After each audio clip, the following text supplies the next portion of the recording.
Comenzamos una nueva entrega de este programa en el que descubrimos nombres, descubrimos personajes. En este caso, hola Fernando. Muy buenas tardes, Raquel y resto de oyentes. En este caso, como les decíamos, nos adentramos en la oscuridad terrible de Auschwitz. Efectivamente, hoy vamos a analizar la figura de un criminal, de un canalla llamado Otto Ambros. Era un alto directivo en la IG Farben. Con eso yo creo que está dicho casi todo. ¿Qué quieres destacar de este amigo de Heinrich Himmler, no? Sí, era amigo de infancia. Él nace, prácticamente va con el siglo, nace en 1901, murió hace relativamente poco, en 1990. Tuvo tiempo de vivir. Este tipo de criminales, vamos a ver más de uno por desgracia, viven más de lo que hubiéramos deseado muchos, ¿no? Y sobre todo sus víctimas. Él es amigo de infancia, es compañero de colegio de Heinrich Himmler, probablemente también el padre de Himmler, que como sabes era maestro de escuela, impartió clases a este personaje. Pero vamos, él se afilia al partido nazi, al Partido Nacional Socialista de los Obreros Alemanes en 1937, cuando ya el partido nazi está en el poder. Ahí ya se ve también su arribismo. No es ni siquiera de los llamados viejos luchadores, ¿no?, que decían los grandes criminales. Bueno, en el 37, cuando ya el partido nazi está en el poder, las leyes de Nuremberg ya se están aplicando, él se afilia al partido. Y un año después, esa afiliación no le va mal porque lo nombran un cargo de alta dirección en la IG Farben, que como sabemos es una empresa química. En aquel momento se dedica sobre todo y muy particularmente Otto Ambros. Esto ya da también un poquito la talla moral de este personaje. Está trabajando sobre todo en agentes químicos, lo que hoy diríamos armas químicas. Uh-huh. En aquel momento, sobre todo, él trabaja, es un especialista en diferentes gases nerviosos. No olvidemos que en la Primera Guerra Mundial se habían utilizado, especialmente el terrible gas mostaza, y técnicamente no llegaron a estar prohibidos en la Segunda Guerra Mundial. De ahí que, por ejemplo, el ejército alemán incorporara en su uniforme la famosa máscara antigás. Es verdad que en la Segunda Guerra Mundial no se llegó a utilizar armas químicas, ni gas mostaza, ni nada por el estilo en el campo de batalla, pero la posibilidad siempre existió.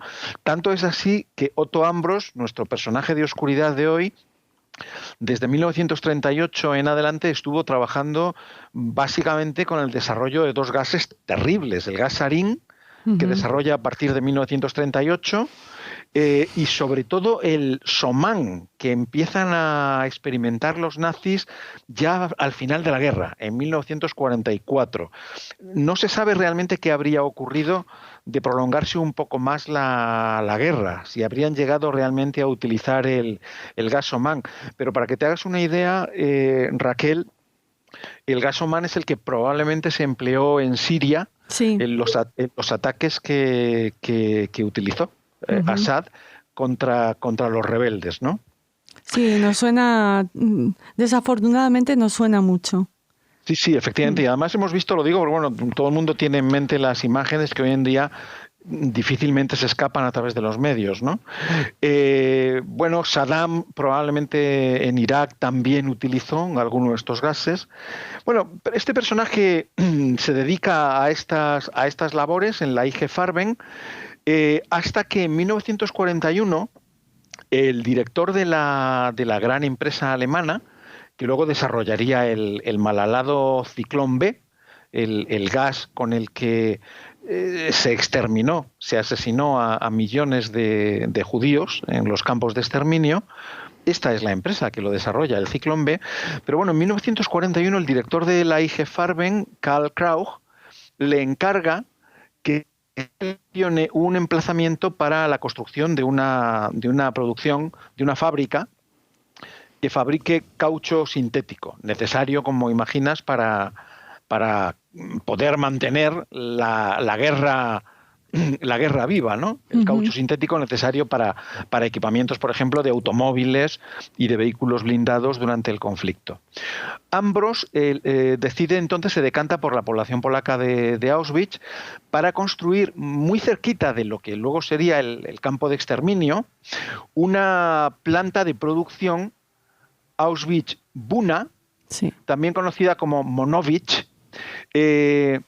próxima al campo de concentración, alejada del radio de acción de los bombarderos aliados, que ya empezaban a hacer mella en territorio alemán desde el año 41, y sobre todo, y esta es quizás su responsabilidad más criminal, por la facilidad de acceso a la mano de obra esclava. Claro, ya te puedes imaginar que si la fábrica Monowitz o Auschwitz-Buna estaba muy próxima al campo de exterminio, pues Otto Ambros tenía al alcance de la mano miles de trabajadores esclavos. Se llega a hablar, como siempre que hablamos de cifras, Raquel, y además tampoco te creas que me siento muy a gusto hablando de cifras, porque me da la sensación que cuando hablo de números nos olvidamos de las personas que hay detrás, ¿verdad? Sí. Pero bueno, las cifras que manejan algunos estudiosos hablan en torno a los 12.000, 13.000 trabajadores esclavos, una gran parte de los cuales murió dadas las condiciones terribles de trabajos forzados a las que eran sometidos en la fábrica de producción del caucho, en Auschwitz-Buna, ¿no? Curiosamente, este canalla, este criminal, porque es un criminal de guerra y así fue sentenciado en Nuremberg, ahora lo veremos, para defenderse en el proceso de Nuremberg, en el juicio, precisamente un juicio que se da en llamar el juicio de la IG Farben, en donde se sentenció, con penas muy suaves, por cierto, a algunos directivos de esta fábrica, de esta empresa alemana que había fabricado el Zyklon B y que había utilizado esclavos, ¿no? Él llega a decir, este canalla, este criminal, llega a decir, a modo de defensa exculpatoria en Nuremberg, que en realidad los trabajadores esclavos que ellos tenían en la fábrica y que habían salido del campo de exterminio de Auschwitz, eso es cierto, estaban en condiciones de vida y de supervivencia infinitamente mejores que a las de los prisioneros de Auschwitz. Incluso llega a argumentar, está en las actas de ese proceso en el juicio de la IG Farben en Nuremberg, llega a argumentar que a los trabajadores esclavos les estaban aportando una llamada sopa Buna, una sopa especial, hipercalórica, en donde ingerían al día más de 3.000 calorías. Una cantidad muy superior, según declaró este criminal de guerra, muy superior no solo a la que estaban recibiendo las víctimas en el campo de exterminio, que evidentemente la ingesta calórica era bajísima, sino incluso a la que recibían los ciudadanos alemanes que vivían en las ciudades y que estaban alejados del conflicto. O sea, como qué cinismo. Claro, qué cínico, ¿verdad? Qué cínico. 3.000 calorías. Y entonces añade, es que las actas son terribles. Yo hoy las estaba repasando y francamente es que te enerva, ¿no? Te altera. A mí por lo menos me pone de muy mal humor. Claro, el decir que con 3.000 calorías que Europa, los aliados vencedores, no olvidemos que esto tiene la desfachatez de argumentarlo en Nuremberg, tendría que serle agradecida por haberles ofrecido esas condiciones de vida tan excelentes. No hace falta decir, y así se argumentó también en Nuremberg, que un porcentaje altísimo de aquellos trabajadores que estaban aparentemente tan bien tratados murieron por las condiciones brutales a las que se les sometía por parte de los capos, de los capataces y de la propia vida y de las condiciones laborales, ¿no? Que ya digo, eran de esclavitud propia del tiempo de las pirámides, ¿no? Termina, bueno, por esta labor humanitaria, entre comillas, entre muchas comillas, los nazis le condecoran casi a punto de finalizar la guerra, Fernando. Sí, a él le conceden la Cruz de Caballero por servicios distinguidos, una Cruz de Caballero que es el máximo honor que se podía dar a los funcionarios no militares, por acciones no de guerra en 1945, prácticamente terminando la guerra. Bueno, luego la guerra termina, lógicamente, él cae en manos, tiene la suerte de caer en manos norteamericanas. Si hubiera caído en manos soviéticas, probablemente su destino hubiera sido más complicado. Y en Nuremberg, en el año 1948, es sentenciado en el juicio que antes aludía, el juicio de la IG Farben, a 8 años de prisión. Se le acusa de criminal de guerra, sobre todo por delito de esclavización. No se le implica en crímenes mucho más directos, como hubiera sido, por ejemplo, ser un directivo de una empresa fabricante del Ciclón B. 8 años que, bueno, a muchísimos de nosotros nos pueden parecer, desde luego, ridículos para la responsabilidad criminal que acarreaba este hombre. Pero es que, de nuevo, Raquel, volvemos a la cruda realidad. Y es que, aunque fue sentenciado a 8 años de cárcel, que cumplió, por cierto, en la prisión de Landsberg, la misma en la que estuvo encerrado Hitler después del push de la cervecería, del golpe de Estado de 1924, él cumple solo 4 años. Y sale a la calle en 1952. Bueno, podríamos decir, bueno, vale, bien, pero ahí ha terminado su vida civil, se ha visto marginado, se ha visto apartado de la sociedad y se ha pudrido en silencio, en cualquier esquina oscura. Bueno, pero es que no fue así. Porque una vez liberado, en 1952, recuerdo, apenas 4 años de prisión, empieza otra vez, relanza su actividad empresarial, y a partir de 1954 lo vemos ostentando cargos de altísima responsabilidad como presidente o consejero delegado de por lo menos una docena de empresas nacionales e internacionales.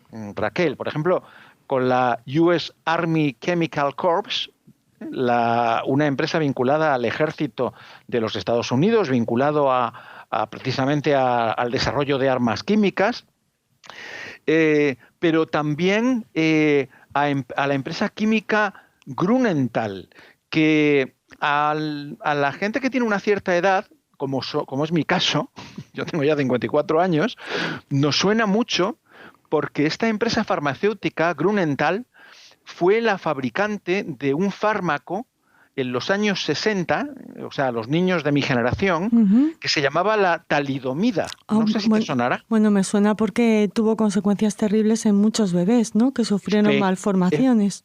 Efectivamente, Raquel. La talidomida era un medicamento sedante que se suministró de 1957 a 1962 a madres embarazadas para suavizar los dolores del parto, sobre todo de la gestación. Aquel fármaco de esta empresa Grunenthal, de la que él era consejero delegado, se administró sin haber hecho las preceptivas pruebas en humanos y produjo malformaciones y enfermedades gravísimas en más de 100.000 madres y bebés que nacieron en esa horquilla, en el año 57 y en el año 62. En España hubo miles de casos de niños afectados de mi generación que nacieron sin extremidades, porque la talidomida lo que suponía era una enfermedad que se llama focomelia, que implica que naces sin brazos o con los brazos muy cortitos. Directamente te arranca la mano del hombro, ¿no? Sin que haya extremidad. Bueno, brutal. Y podría seguir haciendo listado de empresas, no merece la pena, ya decía que son más de una docena de empresas.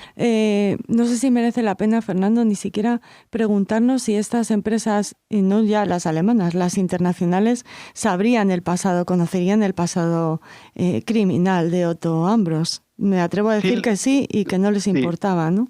Sí, y no les importó, Raquel. Yo espero que hoy en día casos así no pudieran volverse a producir, aunque solamente sea a través de lo que se llama responsabilidad social de las empresas, ¿no? Que hoy en día se pone mucho el acento en que las empresas no solamente son responsables de fabricar y vender, sino de hacerlo sobre la base de unos principios éticos.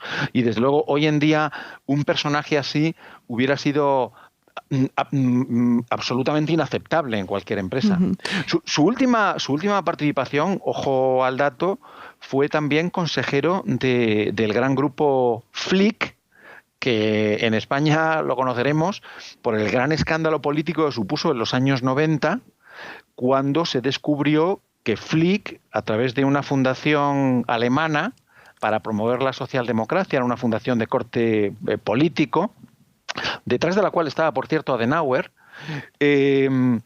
estuvo sobornando. Flick, esta empresa, estuvo sobornando a partidos políticos de diverso pelaje, todos, desde la izquierda a la derecha, no se libró absolutamente nadie en Alemania, para eximir de impuestos por la venta de acciones de Mercedes a Kuwait.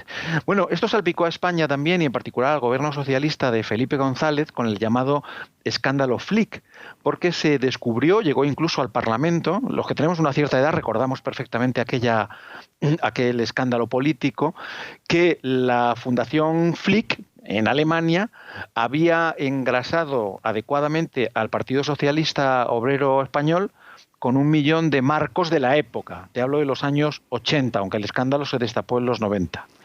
El objetivo fue promover una socialdemocracia fuerte en España que impidiera el afianzamiento de un partido comunista, entonces con Carrillo, muy fuerte. De hecho, cuando Carrillo le preguntó a Flick, le llegó a preguntárselo, oiga, usted que deriva y que tiene en su equipo a gente que ha estado en el partido nazi, ¿cómo está financiando a un partido socialdemócrata como es el Partido Socialista? Y lo que le dijo el cínico de Flick, esta gente es así, fue: lo sabemos, pero nos pareció que la socialdemocracia era menos dañina que un partido comunista fuerte, y por eso nos interesó reforzar al Partido Socialista Español. Bueno, para que veamos este personaje, cuál ha sido su trayectoria, para que luego muriera tranquilamente en su cama, esto hay que decirlo también, como ocurre con tantos canallas,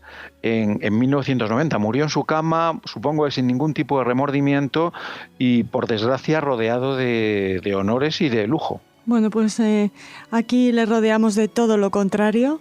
Te agradecemos mucho que nos des a conocer también a estos personajes. La semana que viene, un personaje de luz, por favor, ¿no?